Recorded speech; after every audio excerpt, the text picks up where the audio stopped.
شیخ صالح الفوزان حافظہ اللہ سے کسی نے پوچھا نصارہ کا کفر وحدت الوجود کا عقیدہ رکھنے والوں کے کفر سے ہلکا ہے یا بڑا؟ هذا السائل يقول ما وجه الشبه بين كفر النصارى وكفر هذه الطائفة من غلاة الصوفية؟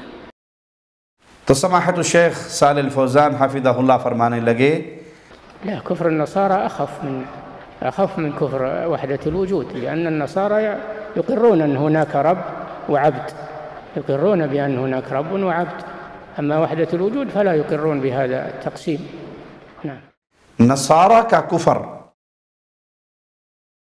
وحدت الوجود کے عقیدہ رکھنے والوں کے مقابلے میں بہت ہلکا ہے، کیونکہ وہ ایک رب کو مانتے ہیں اور پھر اس کا بیٹا بناتے ہیں۔ دو رب ہو گئے ان کے ہاں، ایک اللہ اور ایک اللہ کا بیٹا، نعوذ باللہ تعالی اللہ عما یقولون۔ لیکن ان کے ہاں کوئی تفریق ہے کہ یہ اللہ ہے یہ بندہ ہے، اور وحدت الوجود کا عقیدہ رکھنے والے وہ تو کہتے ہیں عبد رب والرب عبد یا لیت شعری من المکلف، بندہ خدا ہے خدا بندہ ہے۔ بندہ وجود ظاہری سے پہلے خود خدا تھا، اب بندہ ہی خدا ظاہر ہے۔ اوپر سے آپ کو انسان نظر آ رہا ہے، حقیقت میں وہ انسان نہیں ہے، حقیقت میں اس کے اندر اللہ ہے۔ اسی لیے صوفیاء کے بڑوں نے انا الحق کا دعویٰ کر کے اس کفر کا اعلان کیا کہ میں اس وقت اللہ بن چکا ہوں، اللہ میں فنا ہو چکا ہوں۔ فنا فی اللہ کا کفری عقیدہ انہی ظالموں کے ہاں ہے۔ تو ان کے ہاں خالق اور مخلوق کے فرق کو مٹانا توحید ہے، خالق اور مخلوق کا فرق بیان کرنا شرک ہے۔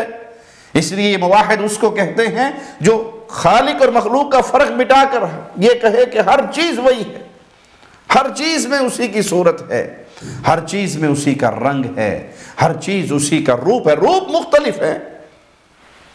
اسی لیے ایک صوفی صاحب کے سامنے کسی نے ایک پلیٹ میں حلوہ اور ایک پلیٹ میں کھانا رکھ دیا اور کہا جب آپ کہتے ہیں ہر چیز وہی ہے تو یہ بھی کھاؤ اور یہ بھی کھاؤ۔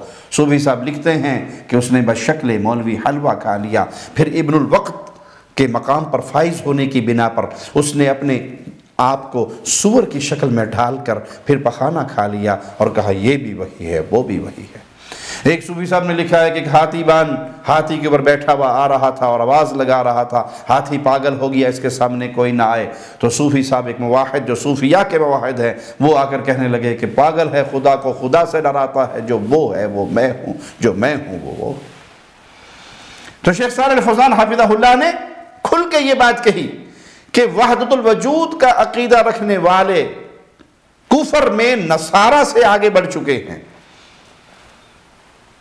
کہ یہ خالق اور مخلوق کے فرق کو ختم کر دیتے ہیں۔ یہ کہتے ہیں بندہ ترقی کرتے کرتے، ریاستیں مجاہدے کرتے کرتے اللہ کے در فنا ہو کر وہ اللہ ہی بن جاتا ہے۔ بلکہ اس دنیا پہ جو کچھ ہے وہ ایک من گھڑت جھوٹی روایت پیش کرتے ہیں، کنت کنزن مخفیا، اللہ نے کہا اور اللہ نے نہیں کہا، یہ جھوٹ کی نسبت ہے خالق کی طرف کہ میں چھپا ہوا خزانہ تھا اور میں نے اپنا آپ ظاہر کرنا چاہا۔ کائنات میں جو کچھ ہے وہ وہی ہے۔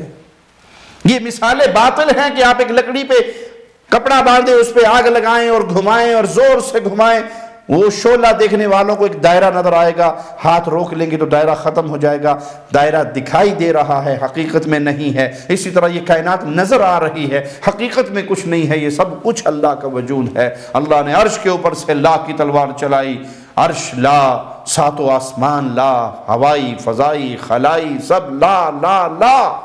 جو لا کہا وہ لا ہوا، وہ لا بھی اس میں لا ہوا، جز لا ہوا، کل لا ہوا، پھر کیا ہوا؟ اللہ ہوا۔